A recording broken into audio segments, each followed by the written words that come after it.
नमस्कार, आप देख रहे हैं केकेडी न्यूज में आपके साथ श्रुतिका थपलियाल। स्वागत है आप सभी का हमारे साथ हमारे इस खास कार्यक्रम में जुड़ने के लिए। और लगातार उत्तराखंड की अगर बात की जाए तो चारधाम यात्रा में कई लोगों की जो है मौत सामने आ रही है। आखिर वो मौतें क्यों हो रही है, ये कहीं ना कहीं बड़ा सवाल है। इसको लेकर के हमारे साथ आशीष सैनी जी कांग्रेस पार्टी से इस वक्त जुड़े हुए हैं, आपका स्वागत। और पंकज डिमरी जी भारतीय जनता पार्टी से हमारे साथ में जुड़े हुए हैं। आपको बता दें कि पिछले एक सप्ताह में चारधाम यात्रा के दौरान 20 तीर्थयात्रियों की मौत पर प्रधानमंत्री कार्यालय ने उत्तराखंड सरकार से रिपोर्ट मांगी है। पीएमओ से रिपोर्ट मांगे जाने के बाद सरकार हरकत में आई है और इस बीच यात्रा के लिए ऑनलाइन और ऑफलाइन पंजीकरण अनिवार्य कर दिया गया है। इसको लेकर पुष्कर सिंह धामी ने जो है जितने भी लोग यात्रा में आ रहे हैं उनसे अपील भी की है। सत्यापन के लिए सभी चेक पोस्ट और पुलिस चौकियों की जांच की जाएगी। आधिकारिक सूत्रों के अनुसार चारधाम यात्रा के दौरान एक सप्ताह में 20 तीर्थ यात्रियों की मौत का संज्ञान लेते हुए पीएमओ ने उत्तराखंड सरकार से रिपोर्ट मांगी है। अब सबसे बड़ा सवाल यह उठता है कि आखिर इन मौतों के पीछे का मुख्य कारण क्या है, और भी बहुत से सवाल। सबसे पहले बीजेपी के पास में आ रही हूं, पंकज डिमरी जी, आखिर इन मौतों का मुख्य कारण क्या है? सवाल यही है आपसे सबसे पहला। रितिका जी, जैसे समाचार माध्यमों के से पता चला है कि चारधाम की यात्रा में अभी दुर्भाग्यपूर्ण परिस्थितियों के कारण 20 तीर्थयात्रियों की दुखद मृत्यु का समाचार मिला, जो अलग अलग स्थानों पर घटना है। और साथ ही यह बात भी संज्ञान में आया कि इसमें अधिकतर मौतें 60 साल से ऊपर के लोगों की और हार्ट अटैक, इसका एक कार्डिक अटैक इसका कारण सामने आया है। क्योंकि उच्च हिमालय क्षेत्र में ऑक्सीजन की कमी की वजह से इस तरह की घटनाएं आने की आशंकाएं रहती हैं। और एक ये इसका एक कारण है। दूसरा, 2 साल के कोरोना के बाद अचानक से इस बार तीर्थ यात्रियों की संख्या में बहुत तेजी से वृद्धि हुई है। और जहां तक पंकज डिमरी जी, ये तो आपको पता होना चाहिए था, और आपको शायद पता भी होगा कि 2 साल के बाद जो है जब तीसरी इस साल जो है चारधाम यात्रा खुली, और साफ तौर पर हमने देखा कि पहले दिन किस तरीके से सुबह की अगर बात की जाए, जिस दिन कपाट खुले 35,000 से ज्यादा लोग जो थे केदारनाथ में मौजूद थे। उसके बावजूद भी स्थितियां इस तरीके की सामने आ रही हैं। 21 लोग की मौत हो गई है, 20 लोग जहां पर बताया जा रहा है, और मंगलवार को भी एक केदारनाथ में एक और श्रद्धालु की मौत हो गई। तो टोटल जो आंकड़ा है वो 21 हो गया है। स्वास्थ्य व्यवस्थाओं का अभाव क्यों है उत्तराखंड में? लगातार ये सवाल हम पूछते हैं। सरकारें आती हैं जाती हैं, लेकिन इतनी दुर्गति क्यों है?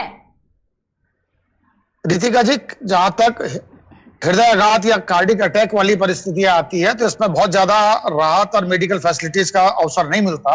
बड़े मेट्रो सिटीज में भी हार्ट अटैक से लगातार मृत्युएं होती है, और इसमें हार्ट अटैक एक ऐसी बीमारी है जिसको लेकर बहुत ज्यादा पूर्वानुमान लगाया भी नहीं जाता। जब जिस व्यक्ति के साथ ये घटना हुई उसी को खुद अंदाजा नहीं, तो सरकार को या अन्य व्यवस्थाओं को इसका पूरा अनुमान होगा, ऐसा संभव नहीं है।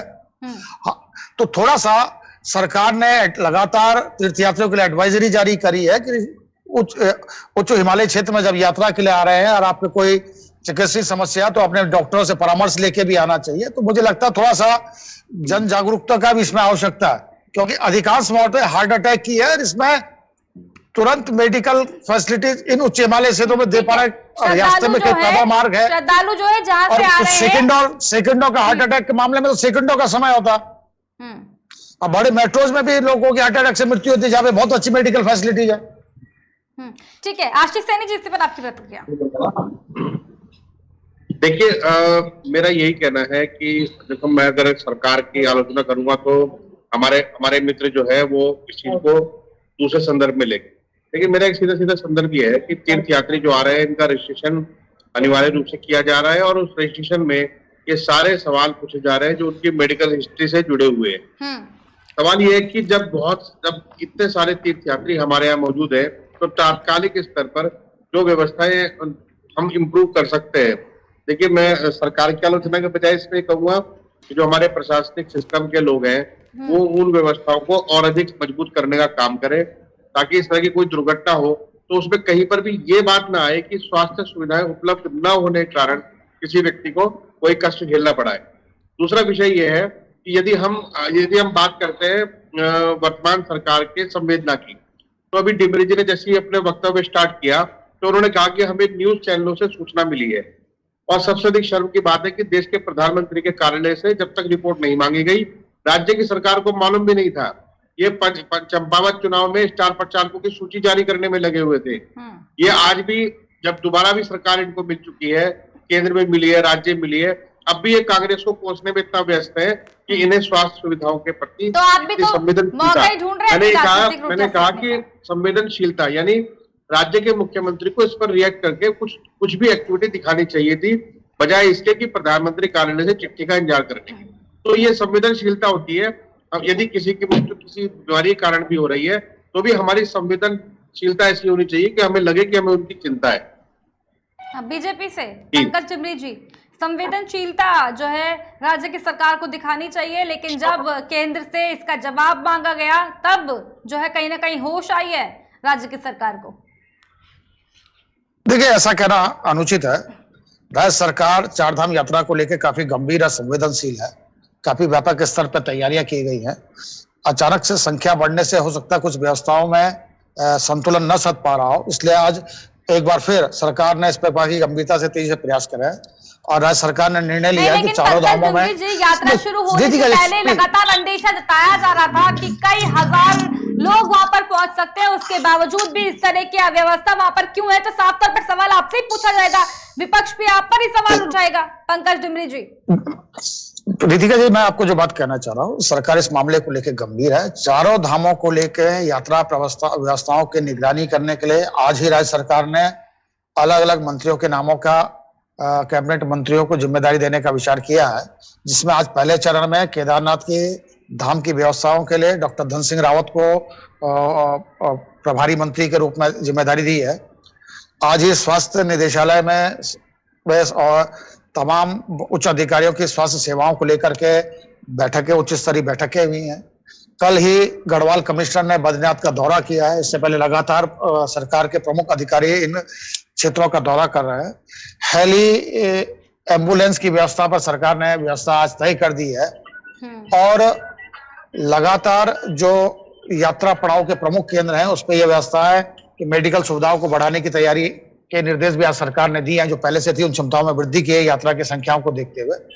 तो ये मैं इस बात को कहना चाहता हूं, घटना दुर्भाग्यपूर्ण है, परंतु सरकार इस मामले को लेकर काफी गंभीर है, संवेदनशील है। पंकज डिमरी जी, अंदेशा आप लोगों को पहले से था कि इस तरह की स्थिति भी हो सकती है, इस तरह की घटना भी हो सकती है, और उत्तराखंड में क्या जो स्वास्थ्य सेवाएं हैं इससे बखूबी हम सब जानते हैं, आशीष जी भी जानते हैं, मैं भी जानती हूँ और आप भी बखूबी जानते हैं कितनी चाक चौबंद आप लोगों की व्यवस्थाएं हैं। आशीष जी क्या कहेंगे इस पर? देखिए, जो इमरजेंसी के केस में स्वास्थ्य सेवाओं में अगर देखा जाएगा तो सबसे पहली चीज है एम्बुलेंस की, और हमने पहले भी इस मुद्दे को उठाया है कि एम्बुलेंस की जो सेवा है वो मध्य प्रदेश के कर्मचारी और मध्य प्रदेश की कंपनियां चला रहे हैं, जिसको कैलाश विजयवर्गीय जो भाजपा के नेता है वो ओन करते हैं। और आज भी वही स्थिति है। स्वास्थ्य से जो कर्मचारी है, एम्स से लेकर कई जगहों पर स्वास्थ्य के कर्मचारी हटाए गए हैं। आप देखिए ना, जिस जगह से यात्रा चल रही है ऋषिकेश से, वहां पर जो एम्स स्थापित किया गया वहां कर्मचारियों को हटा दिया गया है और आप स्वास्थ्य सेवाओं में गंभीर होने की बात कर रहे हैं। पंकज डिमरी जी, मेरा ये कहना है, कभी भी आप जब डिबेट में आए तो कम से कम इस बात की गंभीरता जरूर समझें कि यदि किसी हमारे मेहमान की, जो हमारे देश के दुनिया के किसी कोने से आ रहा है और वो हमारे कमजोरी के कारण, हमारी लापरवाही के कारण यदि वो उनकी दुर्घटना में मृत्यु होती है या बीमारी स्वास्थ्य सेवाओं में कमी के कारण मृत्यु होती है, तो हमें संवेदनशीलता दिखानी चाहिए। एम्स में आपने कर्मचारी घटा दिए, एम्बुलेंस आपने एक नई गाड़ी भी नहीं जोड़ी है इस यात्रा के लिए, जो कोरोना काल के बाद चल रही है। और ये चीजें ऐसी गंभीर है कि इनको होना चाहिए था। देश के प्रधानमंत्री ने, उनके कार्यालय ने इसमें हस्तक्षेप किया है, हम उसका स्वागत करते हैं। और आप इस अवसर को भी, क्योंकि भाजपा में तो ये कलाकारी है कि आपदा को भी अवसर के रूप में इस्तेमाल करते हैं, तो आप इस आपदा को भी एक अवसर के रूप में इस्तेमाल कीजिए। प्रदेश की स्वास्थ्य सेवाओं को सुरक्षित और मजबूत करने के लिए कोई ठोस योजना सामने लेकर आइए। हमारी पार्टी और हमारे जितने अन्य विपक्षी दल के लोग हैं वो भी आपके साथ खड़े होंगे, कौन मना करेगा। लेकिन सरकार की जो सोच है वो चंपावत चुनाव और खनन करने की नीति पर अटकी हुई है। आज भी वहीं पर काम अटके हुए हैं। स्वास्थ्य सेवाओं के संबंध में आप मुझे बताइए कि नहीं वर्तमान आशीष जी, सरकार अगर के आज भी उपरांत 21 साल राज्य का के उत्तराखंड हो मुख्यमंत्री गया, ने एक एक मिनट भी सुन बैठक लीजिए, नहीं दी। 21 साल का उत्तराखंड हो गया और आज भी अगर स्वास्थ्य का अभाव है पहाड़ों पे, तो कौन है इसका जिम्मेदार? सिर्फ भारतीय जनता पार्टी नहीं है, आप भी उतने ही जिम्मेदार हैं। क्या करा आप लोगों ने मिलकर के? क्या किया? नहीं, एक बार हम, एक बार तुम की मैं राजनीति बता लगातार रहा हूं, आप लोग ये करते जो रहिए और स्वास्थ्य जनता को सेवाएं मरने के दिखाई लिए दे छोड़ रही है, दीजिए।